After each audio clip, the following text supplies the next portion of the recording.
What's up there guys, welcome to my channel. My name is Titus AB, and in today's video I'm going to tell you 10 absolutely interesting and amazing facts about Rwanda. So recently I was in Rwanda. So I just landed here in Rwanda, and guess who came to pick us up? Hey Chris Live, what's up man? What's up guys? For the Year Model African Union Conference, where I modeled one of Africa's greatest heroes and forefront fighters in Pan-Africanism, Muammar Gaddafi. I spent a very short time there, but during the time that I was there, I was able to experience and explore some of the city of Kigali with my good friend Chris. I'm actually trying a whole new setup right here, sitting at the table and doing this whole stuff. I don't know, tell me what you think about it in the comment section below. Without further ado, let's go straight into the video. The first amazing thing about Rwanda is that plastic bags are completely illegal. So it's illegal to see plastic bags around in Rwanda or to go with plastic bags into Rwanda. I actually experienced this when I was going to Rwanda from the airport, because from the airport here in Cameroon I decided to seal my bag in a plastic covering. But the moment I arrived at the Rwandan airport, what they told me was to just completely remove the plastic covering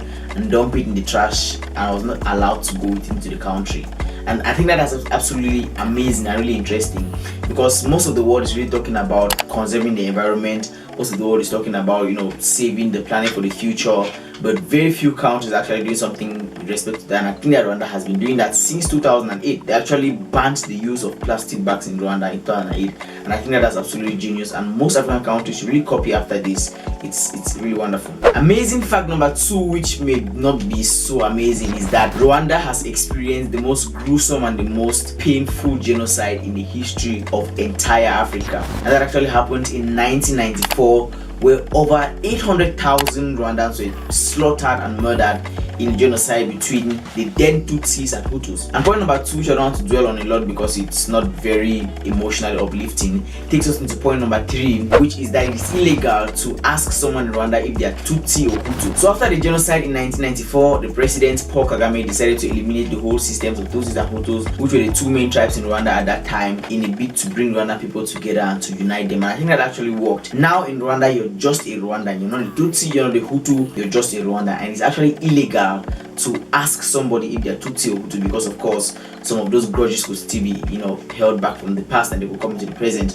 And so what Rwanda has done to kind of really remind people of the genocide that took place in 94 is to build the Rwandan Genocide Memorial Center, where people can go there to really see what actually happened, to see the gruesome murders that took place, to see how people lost their lives in bloody encounters for a period of over 4 months, right from April to July, I think, from my research, and get to remind people of what actually happened. I didn't have the opportunity to go there because I didn't have much time to explore that particular part of the town.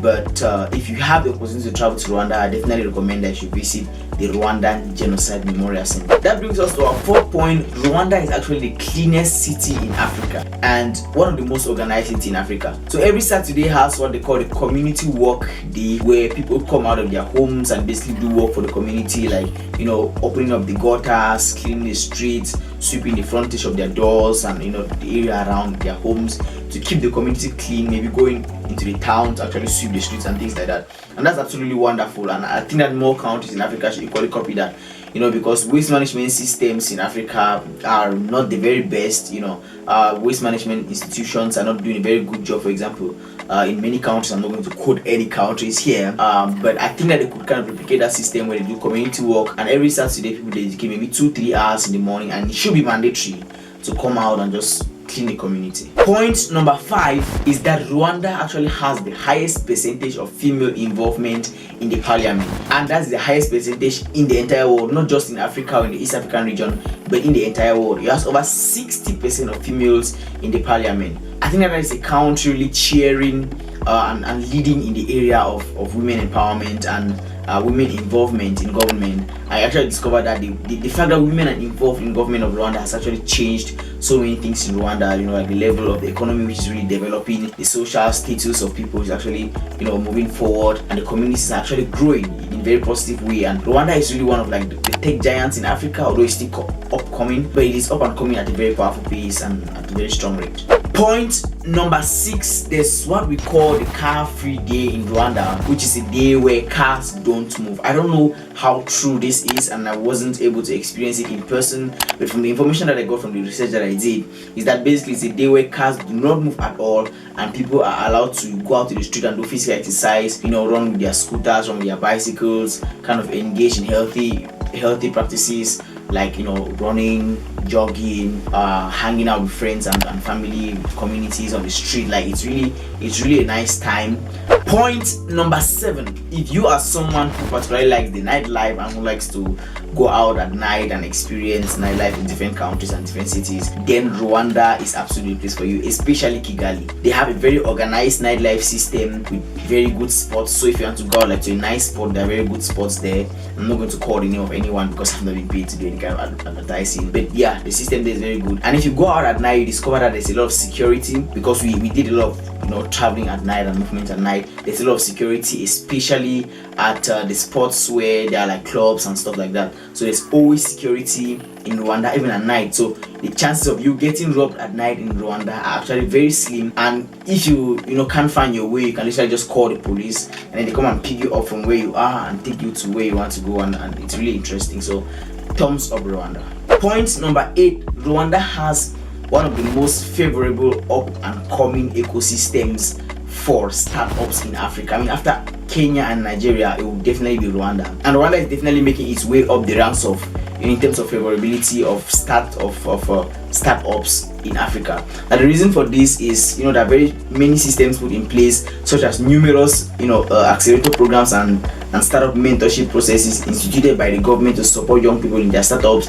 Business registration takes about 6 hours. It's just 6 hours and your business is already registered, your company is already registered. Meanwhile, other African countries is going to take usually like 6 months or maybe 6 weeks, sometimes even up to 6 years, and sometimes your company doesn't even get registered at all. They have this slogan which says zero tolerance on corruption. So if you are trying to bribe the police or do any kind of corrupt practice, you're definitely going to get into a lot of trouble, and Rwanda is not the country to do that. So that particular ecosystem that really favors the growth of startups kind of serves like an incubator where people can come and launch their ideas. Although it's not a very big market, it has very limited market potential, but it's like an incubating spot where people can come and test their ideas, that startup ideas, reiterate, kind of prototype, test it, and see if it's actually going to work before moving into bigger markets like maybe Kenya and Nigeria and other African countries. So Rwanda is really like an ideal spot to start your startup at a very low cost and to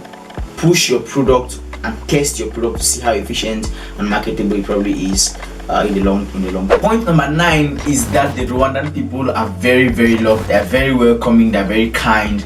They are very hospitable. The women particularly are very, very beautiful. So if you're looking for like beautiful women to marry in Africa, then Rwanda is definitely a place for you to go. So the women are very fine looking, and the people are generally very lovely. They're very welcoming. They're very, very hospitable people. Point number 10 is that Rwanda is actually called the land of 1,000 hills. The reason for this is because it's a very small country, but it's also very hilly. So it does not have very vast plains, it does not have very large plains. It has a lot of hills going up and down. And the interesting thing is they have been able to kind of harness this topography and this not very clean topography to rebuild their structures around it. And although some people might consider that a limitation to maybe kind of infrastructural advancement, Rwanda has really capitalized on their hilly terrain to come up with a very beautiful and holistic kind of environmental and infrastructural development. Point number 11 is that most Rwandan natives actually speak French or Kinyarwanda.